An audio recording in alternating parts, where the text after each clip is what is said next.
Ragazzi, come vi avevo già anticipato sul sito, sono qui con Alessio Cosenza, il creatore del Power Glove Ultra. Tutti sappiamo praticamente per la cultura anni 80 e 90 cosa sia un Power Glove, puoi già prenderlo praticamente, ho anche la versione dove si Prendo trova la quella... versione originale. Esatto, partiamo con la versione originale. Quello che può essere definito forse uno dei progetti più fallimentari di Nintendo. Sì. L'avete visto sicuramente tutti quanti a The Wizard, che è arrivato in Italia come il piccolo grande mago dei videogiochi. C'era l'iconica frase com'era del tipo I love Power Glove. It's so bad. It's so bad, esatto. E essenzialmente non funzionava, cioè era praticamente un progenitore del controller della Wii, diciamo. Però ha fatto molto colpo sulla tipa. Ha fatto molto colpo sulla tipa, c'è da dire, però ovviamente nel film. Nella realtà, nella realtà no, non funziona. L'ho provato, non va. Non funzionava molto bene, quindi l'idea di Alessio qual è stata?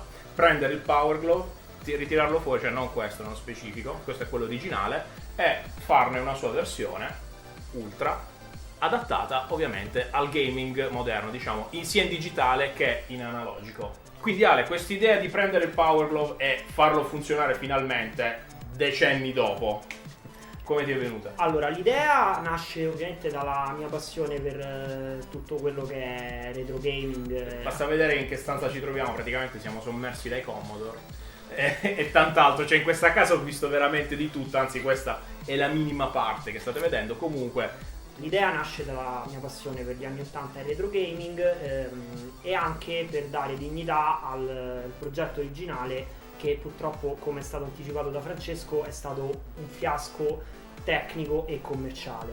Mi piace definirlo una mod, ancora una mod, nonostante non sia rimasto tantissimo dell'hardware originale. La board superiore è rimasta identica nel funzionamento, ma è stata ricostruita da capo ed è stato aggiunto il supporto per il quinto dito, il mignolo, che nel guanto originale non era presente. non lo sapevo che presente, in quello originale non c'era il mignolo. Non c'era il mignolo. La board inferiore è stata tagliata in due per permettere di intercettare i segnali della pulsantiera direzionale e dei tasti Select, Start, B ed A. I tasti numerici e il tasto Center non sono stati mappati perché sostanzialmente ognuno di loro consumava un input sull'Arduino e ci volevano troppi fili. Ci volevano troppi fili e abbiamo già abbastanza fili, quindi non volevo peggiorare. No, più che altro il motivo del fatto dei fili a vista, comunque. Allora, i fili a vista sono voluti. I fili a vista sono voluti come i fulmini nel video. Sono assolutamente voluti. I fulmini a cui si riferiva sono questi che state vedendo adesso nel video che vi sto riproponendo, nel trailer fantastico con cui praticamente ho scoperto questo progetto. Esatto. I fili sono stati lasciati fuori per dargli un aspetto più cyberpunk e per mostrare che comunque è una mod, quindi è un oggetto pesantemente modificato. Basta vedere, scusa, mentre parli mettine uno di fianco all'altro. Anche il LED non è quello originale, questo era rosso. Ah, è vero, a parte il colore effettivamente è cambiato proprio tutto il LED, sto vedendo. Sì, no, è proprio un altro LED. Ovviamente più LED ci sono, meglio è. Assolutamente sì. Della batteria non ci importa niente, tanto dura più di 10 ore, quindi ne ho messa una legalissima cinese, quindi siamo coperti. A livello di comunicazione, il mio Power Glove Ultra si interfaccia tramite Bluetooth. E Bluetooth 1 sì, quindi è compatibile senza nessun driver o senza quello che... In poche parole puoi collegarlo con tutto tranne che con i telefoni, che è, esatto. È la cosa che mi è venuta da chiedere all'inizio, però quando mi ha detto che Bluetooth 1 ho capito, ok, esatto. Hai fatto la cosa migliore. Non è compatibile con il telefono per il momento perché non ha molto senso ovviamente comandare ovviamente con il guanto una cosa un controller più grande del telefono stesso. Esatto, cioè molto anni 80, però insomma non ha molto senso, quindi va benissimo così. Allora, arrivati a questo punto vorrei sapere come praticamente vengono elaborati i dati dal guanto, cioè quindi come, che tipo di segnale, come viene elaborato tutto quel che praticamente parte dal guanto, dal controller Arduino e viene mandato alla macchina. Sì, allora molto brevemente il guanto ha un chip che incorpora 3 funzioni di giroscopio, accelerometro e bussola. I dati vengono ovviamente letti dal chip e elaborati da Arduino e poi vengono inviati al computer dal Bluetooth. Nel frattempo magari inseriscilo così facciamo vedere come funziona l'inserimento. Ok, che è la parte più difficile. I dati vengono quindi letti dal chip che unisce giroscopio, accelerometro e bussola e vengono processati da Arduino che li invia tramite Bluetooth al computer. A livello di calcolo il guanto è in grado di determinare la sua posa nello spazio, quindi se sto tenendo la mano così, così, così, ovviamente anche al contrario, a 360 gradi su tutti gli assi. Questo ci permette di realizzare un controllo sia digitale, quindi semplicemente il fatto che stiamo tenendo il braccio in alto o in basso, a sinistra o a destra, oppure ruotato in questa maniera, oppure analogico. È il caso per esempio di Outrun, in cui andiamo a ruotare per replicare l'esperienza del volante del cabinato. Io nel frattempo stavo provando a inserirmi il power glove, Okay, è veramente... Questo è un altro problema, è effettivamente piccolissimo e ci abbiamo messo tipo mezz'ora per inserirlo alla mia mano, cioè... Sì, la verità è consiglio... Diciamolo. Ecco. Consiglio, se qualcun altro decidesse di cimentarsi su una mod del guanto, di non utilizzare questa versione del guanto perché è molto piccola, ma di utilizzare la versione giapponese. Sì, ne parlavamo prima, che esatto, il esteticamente un po' più brutta, è però... leggermente più brutta perché questo materiale plastico tende un po' a spiattarsi quando viene appoggiato sul tavolo, però è un po' più utilizzabile da noi esseri umani sopra i 9 anni. Che poi mi sembra strano il fatto che comunque tu dici asiatici, versione giapponese, alla fine lo standard è un po' più piccolo, invece il resto del mondo è stato spreadato il guanto con la ce l'hanno più dimensione grosso. fissa. Esatto. Il guanto ce l'hanno più grosso. Comunque, rispetto al guanto originale, che inviava la sua posizione nello spazio utilizzando questi due... Li vado a prendere io. ricevitori, grazie, questi due emettitori di ultrasuoni, Con questo accrocchio esatto.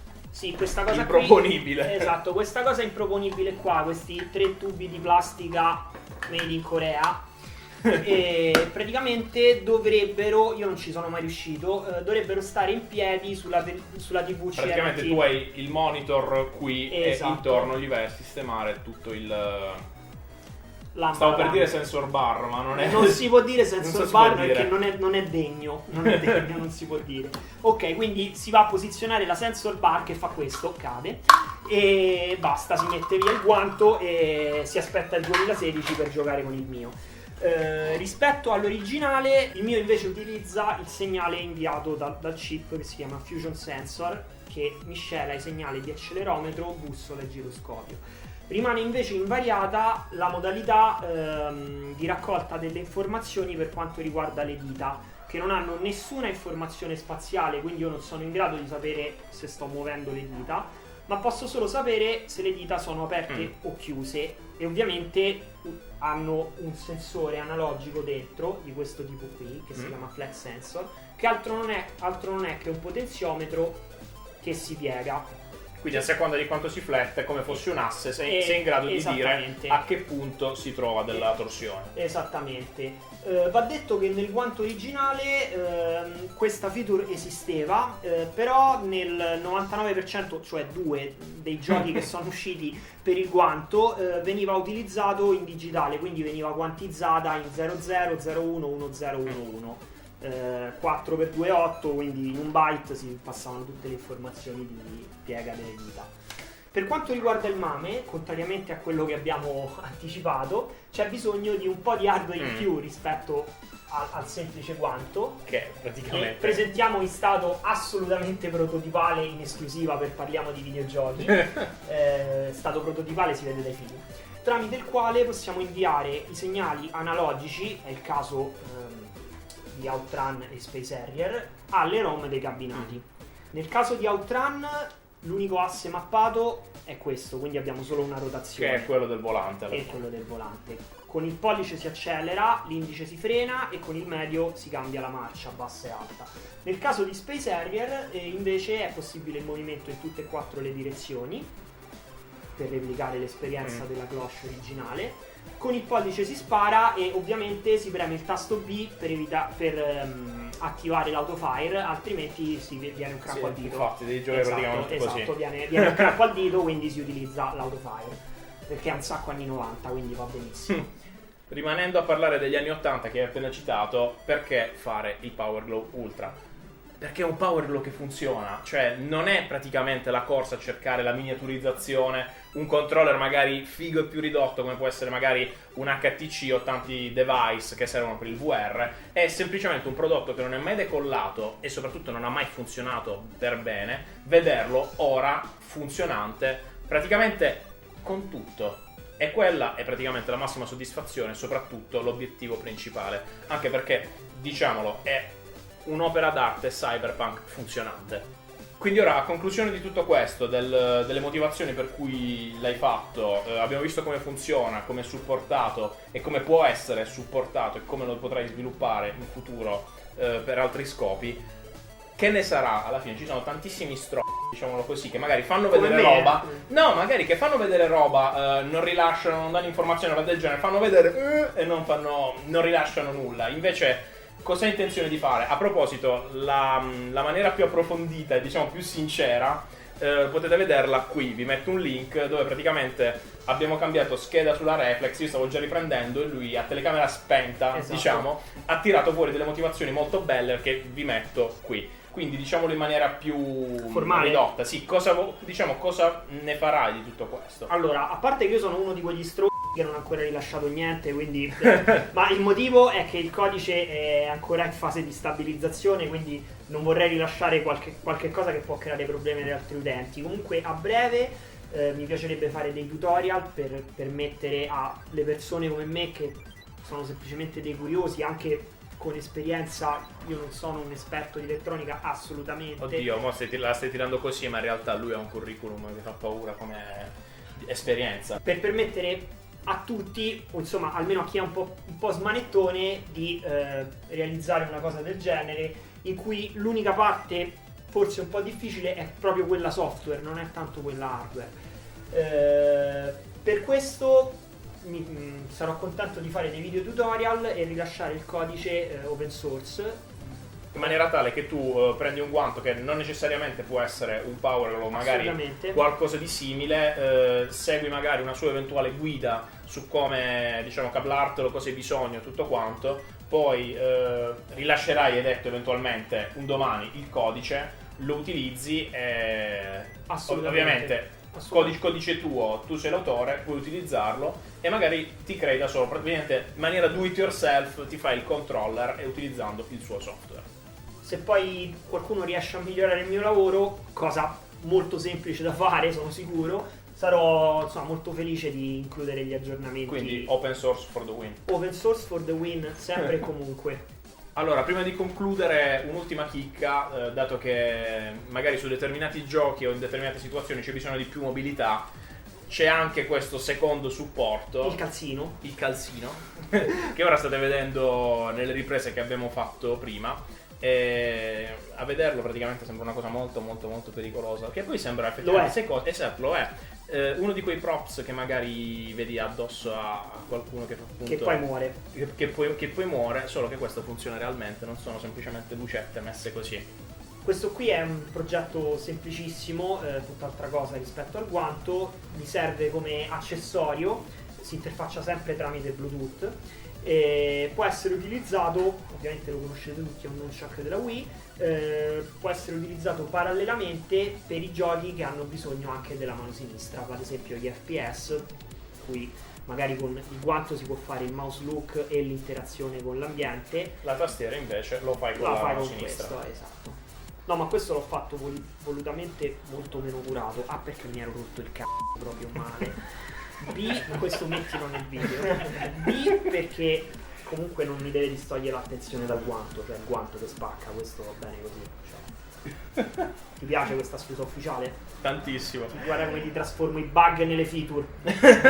Quindi praticamente con la vestizione completa, praticamente, che porca miseria, sembri uscito, non so dire neanche da cosa, com'è che si chiama quell'RPG cartaceo cyberpunk, Mutant Chronicles, ecco, non mi veniva il nome. Niente ragazzi, la prima cosa che effettivamente viene in mente, perché non commercializzi tutto questo anziché fare tutto quello che abbiamo detto fino ad adesso, I motivi sono per i più svariati, diciamone giusto un paio. Allora, il primo motivo è ovvio, quello di copyright, perché stiamo utilizzando comunque una periferica che è un marchio registrato, quindi non possiamo assolutamente commercializzare. Infatti anche sul sito ho scritto una pagina legal grossa così. A proposito, il sito e tutti i suoi referral li trovate sotto in descrizione. Proprio per spiegare che questo per me è un progetto di puro divertimento e sperimentazione domestica. Non sto vendendo niente e non venderò mai niente. Mi piacerebbe creare una community di persone che collaborano con me a questo progetto, sviluppatori per Unity molto più bravi di me, quindi molto facili da trovare, che possono aiutarmi a realizzare degli asset più interessanti dei miei per presentarlo. In caso vi invito a contattarmi, sempre tenendo a mente che lo spirito del progetto è questo e non è fare soldi, almeno una volta tanto. Comunque ragazzi, io sono veramente entusiasta di questo progetto, infatti non appena ho visto il suo video, tipo era uscito da mezz'ora, io boomista. Tutto vero. Sì, contattato subito, senti, io appena sono a Roma vengo da te, mi devi far vedere tutto quanto. Quindi ragazzi, discutiamo qui sotto cosa pensate di questo progetto, magari se avete qualche idea da proporre, magari quel che vorreste vedere fare da un Power Glove che fino ad oggi appunto non ha mai funzionato come si deve, possiamo discuterne qui sotto nei commenti o comunque sulle sue pagine che trovate qui sotto in descrizione. Quindi ragazzi, dopo con molta fatica che mi sono infilato anch'io il Power Glove, però non è quello ultra, quindi fa un po' schifo anche perché non è collegato a nulla. Qui da Roma è tutto, da casa del buon Ale, creatore del Power Glove Ultra. Ci becchiamo al prossimo video.